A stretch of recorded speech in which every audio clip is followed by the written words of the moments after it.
Welcome everybody. Bobby Umar here for the daily dose of inspiration for the Power Connection channel. I'm here with Dolores. Hey, say hello to everybody, Dolores. Good morning, everybody, wherever you are in the world. It's morning for us, right, Bobby? Yeah, exactly. So we're excited to share with you some great fun with Dolores. We're going to talk about a really great topic on how to make decisions, and so it's something that she's very passionate about, and I'm very excited to kind of see what she has to share. But again, I'm back. I haven't been on live stream for a while, but now I'm back. And if you're here and you love what you're seeing, be sure to like, love, tap, heart, light bulb, and all that kind of stuff. If you are just joining us, let us know down where you're from. Type below, let us know where you're from, because we'd love to hear from you, get some comments from you. And also, you can put some questions in, some questions for the topic around, what Dolores and I are going to talk about. And I'm typically here most days in the morning between 8:30 and 9 a.m. to share my live stream with you all and to give you a chance to ask questions and access some really great people. And now that I'm doing a lot more work with Social Live, which is the platform that does for me, I'm going to be interviewing lots of really amazing people, including Dolores. So that's kind of cool. But the topic today is how to make decisions. We all make decisions every day. I mean, I make decisions around food and around my business and around my career, around my relationships, around my children. But sometimes decisions are hard to make, or sometimes decisions are difficult, or we have challenges that hold us back from making a decision because we waffle on the decision. So, and look, Stephanie's here from Niagara. Hi, Stephanie. Mo's here from the US. Great. People are commenting below. Maureen's here. Welcome. Welcome back. Thank you. I'm glad to be back. I took a bit of a pause because I had a lot of stuff to do the last 3 weeks. So it's been, my lives have been sporadic, but now I'm trying to get back and be more consistent. So I'll let Dolores kind of dive into it, and maybe you can start talking about your philosophy on how to make decisions and the frameworks that you love to talk about. And then we'll kind of go from there, and people can comment, ask questions, and I'll moderate and I'll ask my own questions. All right? Awesome. There you go. So here's how I look at this. In my work, what I do, I help people clarify their message and clarify their business model. So my clients are consistently asking questions around how do I structure my message? What do I do next in my business? And it was in the process of coaching over and over again, kind of the same topics, that I started looking at in each one of these instances that I was working on my client, what was a big picture and what was a common denominator of all of the instances that I was kind of coaching the same concepts, and started playing around. I'm a very visual person. If I see it, I can do it. So I started kind of drawing what is the process that I was taking my clients through and that the client was going through to solve a problem. And so in today, Molly, we decided, okay, let's talk about decision making and frameworks, because what I want people to take away is that they can also create frameworks for their lives and their ongoing decisions, and even for their work. If you are a service entrepreneur and you're consistently teaching or coaching the same concepts, then what is the big picture of that concept and how can you draw it out? So let me give you an example. So you and I do similar work. I am a TEDx organizer and I am a speaker coach, and I help people get on stages and deliver engaging messages, right? And so, you have a client come on and you listen to what they have to say and you help them organize their content in a way that is engaging. But then once I was like the 100th client or whatever number was coming in to do that work, I understood. And after, we all do the research, the reading and the watching. And I asked myself, what is a common denominator path that every good speaker takes? And they might never have talked to each other. And I'm guaranteed they were not coached by the same person and they were not coached by me. But they all follow kind of a rhythm. And so when I understood the rhythm and I could identify what were the parts of that rhythm, I could teach that rhythm to my client and allow them to to not feel scripted. Basically, I created a sandbox for them to play in. Right. What are you taking out of this? So to see, I'm going to read the comments too to see if they can follow and have any questions. Yeah, I mean, right now people are just sharing where they're from. Troy says, hello, good morning from Pensacola. And Troy, I got your message. I will respond to you soon. Thanks so much. Dolores, you're talking about the frameworks for decision making now. Maybe you can tell us a bit more about how did you, why do some people not realize that frameworks are so important for their decision making? Because we are all wired differently. Mm-hmm. And many times we get sucked into the details of a process mm-hmm. or a decision that we have to make, and we kind of get into that rabbit hole and feel that it's a decision we'll never make again, or that nobody has ever had to deal with that situation before, both which are usually not true. Right. And so we get so hung in on the details of that decision and the specifics of that decision that we don't feel that there's no other pattern we can follow other than be in that decision. But when you understand that even though the colors or the people or the situation or the location or the job you're deciding on or the client you're going to take on can change, there's probably a path that someone else has taken before. So let me give you an example. Another example. So I was about to say, I'd love to get an example. So let's get. Yeah. We're thinking the same way. Yeah. So as I said, I work with speakers. I also work with business owners. And one of the things I found when I coach business strategy is that everybody is making decisions on their needs in the moment and what they feel the market is wanting or looks like in that moment, right? So it's like, I think everybody now wants speaker coaching. So I'm going to become a speaker coach, right? Because I can do many things, right? And the truth is that when we start reacting to the outside force, let's say in business or even in your job or even as a parent, right? We kind of are making decisions on the spot with the information that is present in front of our nose. But when you create a big picture framework for what you're doing, you start, and let's go back to business, and I'll give you an example of the framework that I work with. One of the things that I get all the time is like, well, I have a client comes and says, I will have an opportunity to partner with this person and grow my business. I said, great. Let me ask you a couple of questions. Is this opportunity aligned with the reason why your business exists? Mm-hmm. So that's the first stumble, because they've never looked at the big picture and they never really kind of put in an anchor way. This is why my business exists, my core idea. And so then I will ask, like, okay, if this is aligned with why your business exists, then what will this partnership or this opportunity look in 5 years? Is it going to take you where you want to go? Right. And so when we start in that conversation and putting it into this, in that framework that I use, I call it the idea method, is I'm asking the client questions that will either make the decision not aligned with their big goal vision, long-term vision, or yes, aligned. Mm-hmm.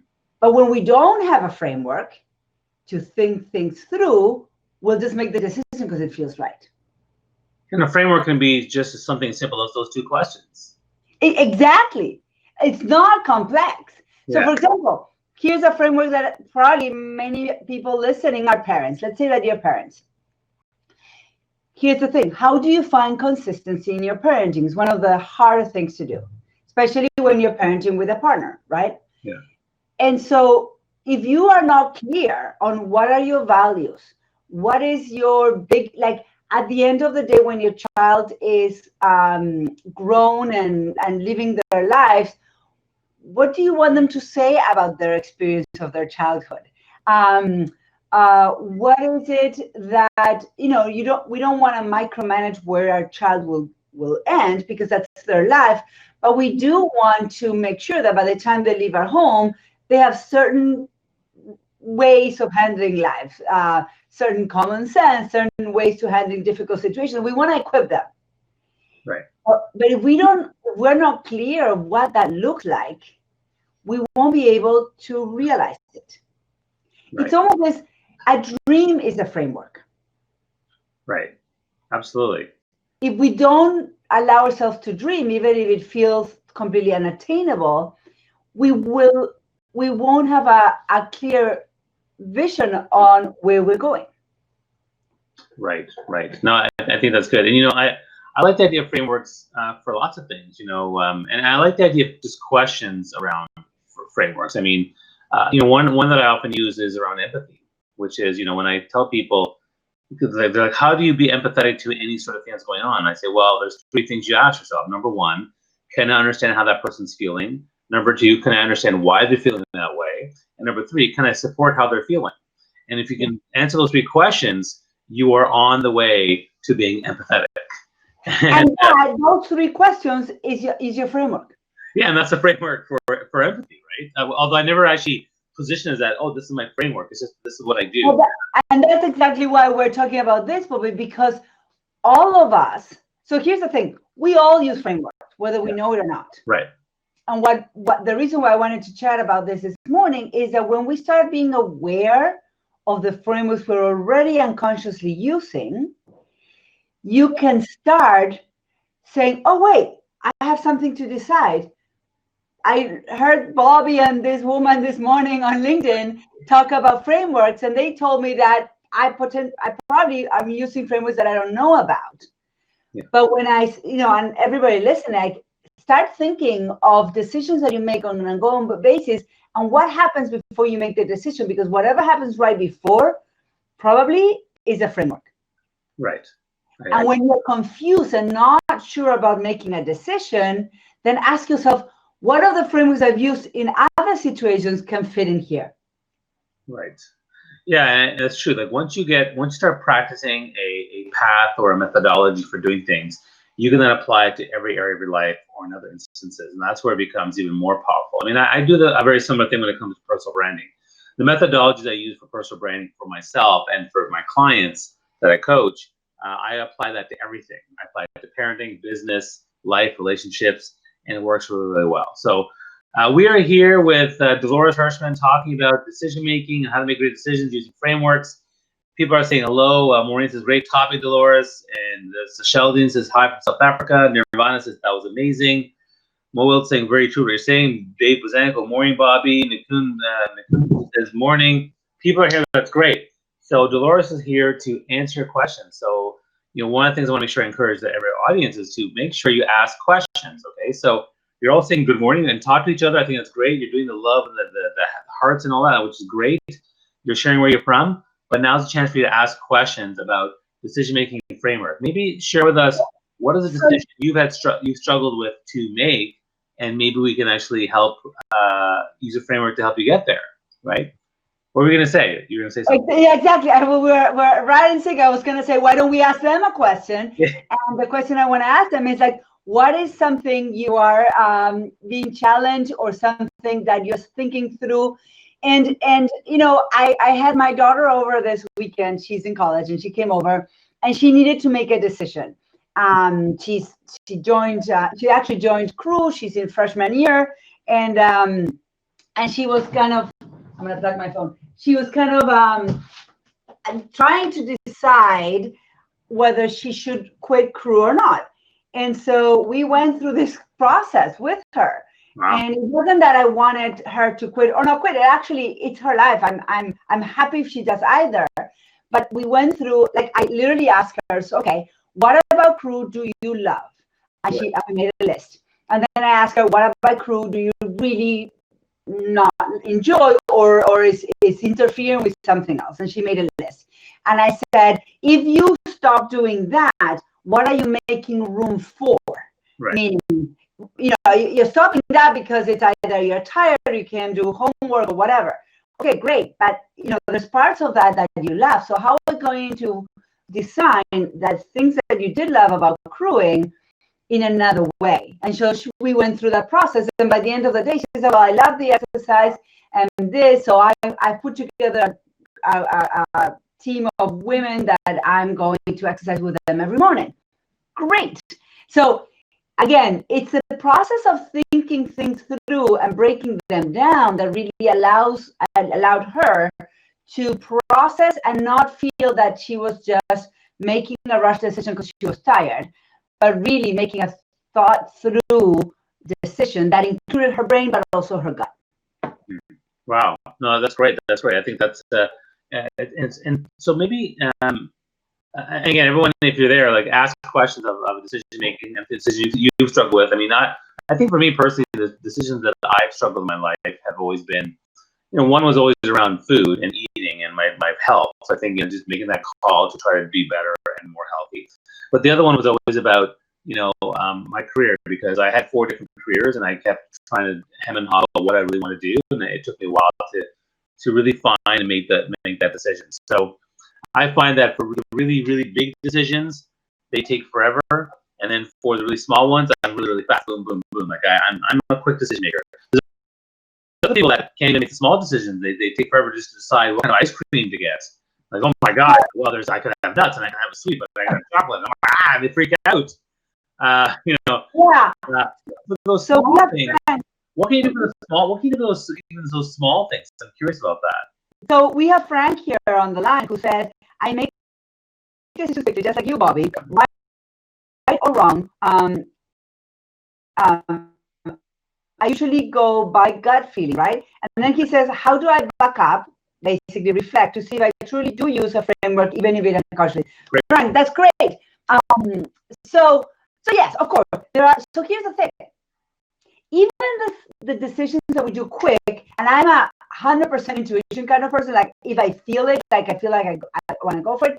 So there's quick decisions that we're making that we don't know that we're using a framework, but we are, because we are, at our age, we're adults, we have embedded in ourselves beliefs, values, and truths about our life and ourselves that allow us to make that decision. Meaning, I know I'm going to make you give a very simple, basic example, but I know I can grab the keys, get in the car, and drive somewhere right now if my child is hurt, and I don't have to decide. Like literally, I will walk away, bye guys, and not even a good thought, right? Yeah. Why? Because I know I can drive, like I know that about myself, and I know that my family comes first. It wouldn't even take me a second to think about it. Right. I would just go, and Bobby, you would finish the live. Sure. So I'm just giving you an example, but that is almost like a reaction, but it is based on some internal framework that we've created over our lives. Now, for Frank, how do you go back and reflect? So, it really doesn't, this conversation really doesn't come up until you find yourself in a moment in your life or in a situation in your life when you're really, really torn inside. Yeah. When you're doing daily decisions, but when you're thinking about, like, do I let go of this job to go there? Do I go into a partnership with someone? Do I invest in my business? Do I go off to business school?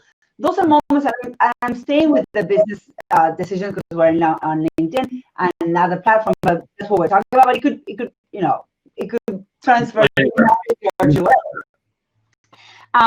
and that is really when you find yourself conflicted inside, taking too long to decide, and probably asking 101 people and basically looking for the answer outside of yourself, which is actually great, and I encourage it.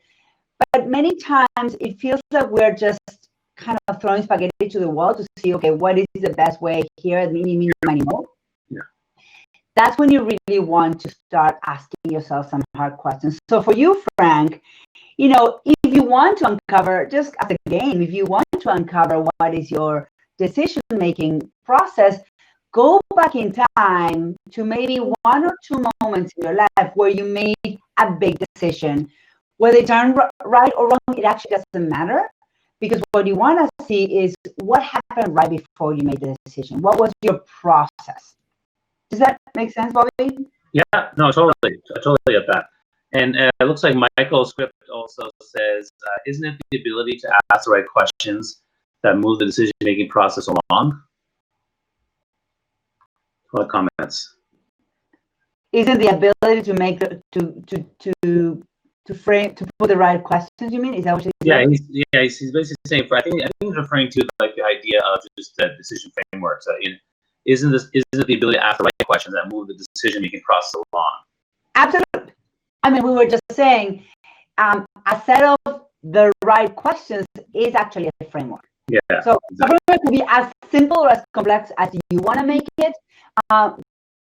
But maybe what we can call this, Bobby, is a framework, is the space in between having to make the decision and making the decision. And whatever happens in the middle is either an somehow organized process or a spaghetti to the wall in mini mo, which is still a framework.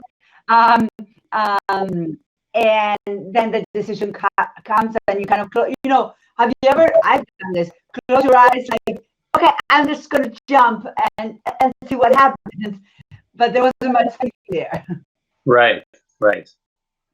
Well, let me give you an example in my personal life. Go ahead. So I met my husband, and 3 months after the day we met in Argentina, we decided to get married. And 7 months after the day we met, we were married. So we got engaged 3 months and then. Wow. And I remember, first of all, people were like, you are insane. My father kind of like blew a gasket. He's like, there's no way, you're going to move to another country. You don't even know this guy. Maybe, what if he has 50 wives? It was like whole drama. And I remember, I wasn't a coach and I was 24 years old, but I had asked myself 2 questions. It's like, am I sure about moving to another country? My answer was absolutely not. The second question, like, am I sure I can build a good life with this person? And the answer was absolutely yes. Right. And it wasn't logical. It was probably 99.9% gut.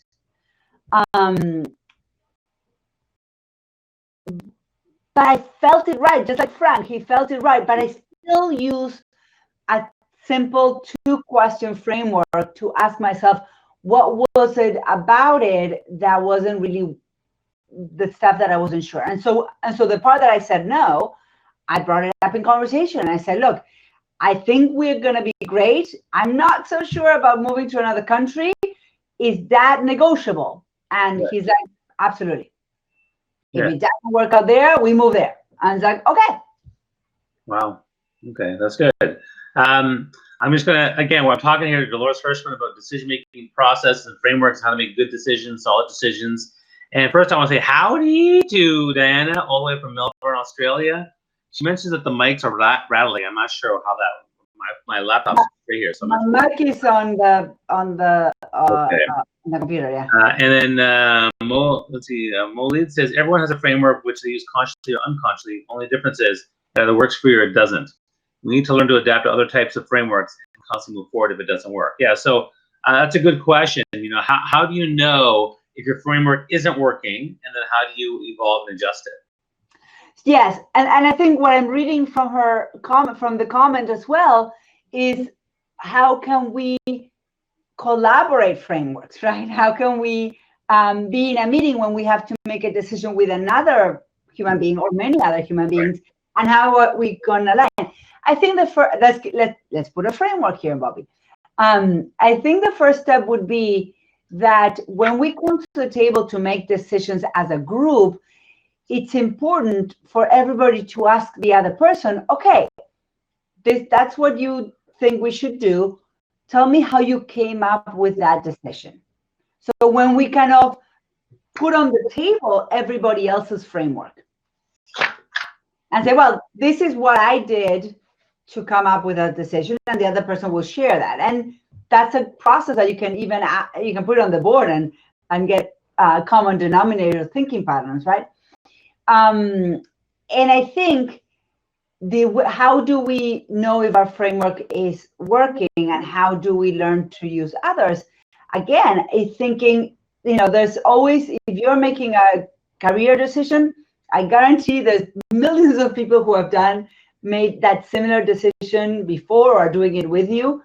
Same in business, same in anything in your life. And I think you would agree, Bobby, that's why we look for mentors. And that's why we look up for either advisors or consultants or coaches or whatever you want. Or parents, like my children, as I said, are in college. They're asking me questions like, how did you decide which major to pursue? Right. So when we want to test our frameworks, then go find someone that has made that decision before you, and hopefully someone that made the right decision or the right decision for them, and ask them, how did they journey that process? That's great. And I'm gonna switch things around here, because you said that how we often will look at coaches and consultants help us make decisions. So let's take this framework. Okay, wait. Molly says 50 wives, and she's laughing. Yeah, because every parent worries about their kids. So with extreme examples, what if you get run over by 10 trucks? Yeah, no, I get that. So I interrupted you. Go ahead, Bobby. So what I'm gonna say is, like, let's flip this around now. So if we have decision-making frameworks that we use for our lives, if I want to now land a client and turn to sales, how do I then use frameworks so that I help them use a framework to then land the sale and want to hire me? You see what I mean? Is that something that we can consciously do and strategically do? Repeat. So what I'm saying is, we have frameworks for ourselves, right? But can we take a framework and apply it to a potential client and have them answer a framework list of questions to then eventually say, yes, I want to work with you. I want to hire you. Absolutely. We actually have a framework for sales, and I teach it. Talk about that. I'm curious about that. Yes. So there is, some people, I don't like calling it a script. Some people can call it a script. I don't teach the language. I give examples, and my clients can use those examples. But I want them to understand what is the experience, the journey that potential client is going to go through in order to become a client. So there's a couple of things. The way I call it, that framework is called the trust funnel. I don't call it a sales funnel.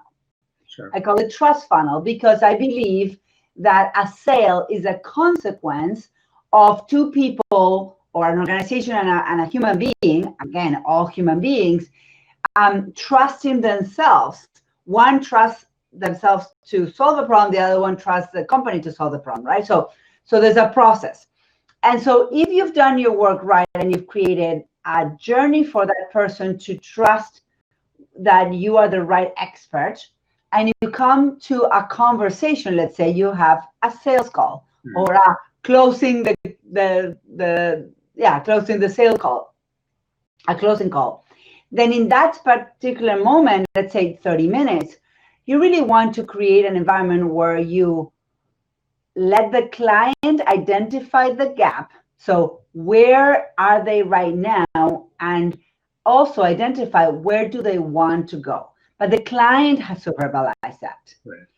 Once a client verbalizes what is it that they are missing, then you can talk about and bring in language where you connect and use, in coaching it's called kind of validating the client, where we are kind of mirroring what they're feeling because they're suffering from the gap, their pain point, right? You mirror that pain point, and you probably give an example or two of when you have witnessed that pain point before. If you're trying to close a sale, you talk about a client who you've successfully worked with and that were able to master that pain point. Right. And then in my framework, what I do is like, so the gap, validating the gap, and you're laughing. What are you laughing at? No, it's good. That's good. Keep going. Gap, validating the gap, and validating that you are the expert to fill that gap. And then in the framework, you give space. So here's a framework where you shut up. I call it the pregnant pause. Because when you get to that place, the client is digesting the information, or the potential client is digesting information and making an internal decision whether do they want to go there or do they want to back out. And you have to give them space. Right. And so you give them space and you literally just zip it. That's so hard to do, I can tell you that. So hard to do because you want to keep on talking. Because so hard to do. Yes. So you zip it to the point that, and I've had situations where the client said, "Are you still there? Did we get disconnected?" And you're like, "No, I'm still here." And you can say something like, "I'm just giving you space." And then the person would say, "Well, it sounds very interesting. So tell me about your work." Or like they need to initiate, and it's this very, very special moment where they need to initiate the closing part of the call. Oh, interesting. What? That's interesting. Okay. Yeah. So they have to say, So you heard the gap. They felt acknowledged. They felt heard, and they now have some data points, however you presented that you can help them. Mm-hmm.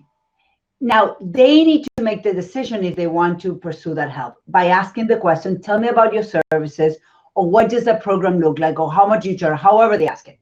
Yeah.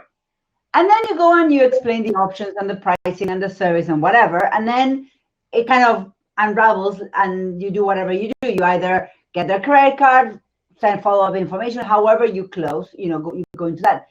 But this is more, so the frame, so it actually is, it's more of a script for you, the expert, and a framework for the client, meaning that you created a sandbox of a predictable experience that because you hold it, the client doesn't, and then you guide them through that predictable experience. And the truth is, when they get to the end of the conversation, you're really closing the sale. What happens there is that there's a feeling that they are in control of the conversation. Actually, all along, they are they feel that they're leading the conversation, but you are guiding it. Right. What's coming up for us? That's awesome. Well, thank you for that. And again, I'm here with Dolores Hirschmann talking about how to make decisions using decision frameworks. We're pretty much near the end of our interview this morning, but if you have any last minute questions, we totally can. This is an FYI. I'm here every morning, 8:45 a.m., 8:30 to 8:09 a.m. every morning, giving my Power Connection channel. I'll be interviewing more people. You can join us. You can share this on your page. You can tag people to join the conversation. Let people know. Let's build this community. There are a couple of questions here, and Dolores already asked, what is resonating with you guys? Yes, please comment and share comments with her. You can also ask questions after this broadcast is over, and it's and because the replay will be there on my feed, you can actually look at it. And I'm happy to hop on and answer questions. Yeah, exactly. And there's a question already by Molid. What books are recommended for those who want to learn more about this topic? Also, will you be writing a book on framework development? Oh, there you go. Who's writing a book? Who's that? What's that? Molid just said that. Molly, you're writing a book on framework development? No, they're asking you if you will be. I never thought about that.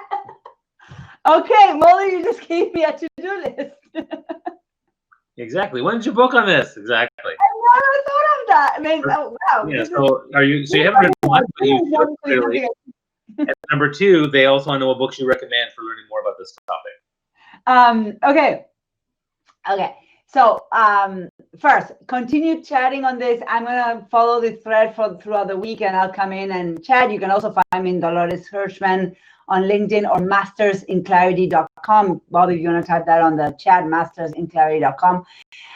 Books on this. So there's a book that I love, and it's been very influential in my career, is The Power of Habit. from Charles Duhigg. I don't know if you've read it, Bobby. And it is a great read because, again, frameworks is the process that we use to decision making. And decision making is the way we make decisions is a combination of habits, beliefs, right. how we're wired, personality, past experiences, fears. We make decisions out of fear we don't even know we have. So the book, The Power of Habit, talks a lot about habits, but it has two parts to the book. One is about personal habit and how we are triggered to act in one way or another. But it also talks about organizational habits and how to change around a full thousands of people organization simply by looking at some details, what he calls keystone habits. So The Power of Habit, Charles Duhigg, is a great book. Excellent. All right, good. Well, thank you for sharing that recommendation. Well, it looks like we are now at, unless there's any more questions or last minute questions or comments, so we're at the end of our interview with Dolores on decision making. I want to thank you for your time and sharing your expertise with us. And this has been like our second or third conversation. So I also love chatting with you because I love your passion, energy, and insights. So I think it's been great. And of course, we'll have. And it's only 8:30 in the morning. I haven't had coffee. Yeah. Well, yeah, me neither. I just have my water, and then we're doing well. We both have a lot of energy, which is good. So I think hopefully people will find that resonating. And again, continue to ask questions on the feed, tag, comment people below. Let us know what you're thinking, and I'll see you. I'll probably be coming back probably on Wednesday for my next broadcast. But wishing you all the best. Thank you so much for your time. Let everyone know actually where, again, maybe repeat again. I already put the website here, but repeat again where they can see you and get in touch with you. Yeah, so mastersinclarity.com. I put it on the chat, and on LinkedIn at Dolores Hirschmann, on Facebook Dolores Hirschmann or Masters in Clarity. But mastersinclarity.com is where you can find it. Wonderful. All right, everyone. Thanks so much. Have a wonderful week and make it a good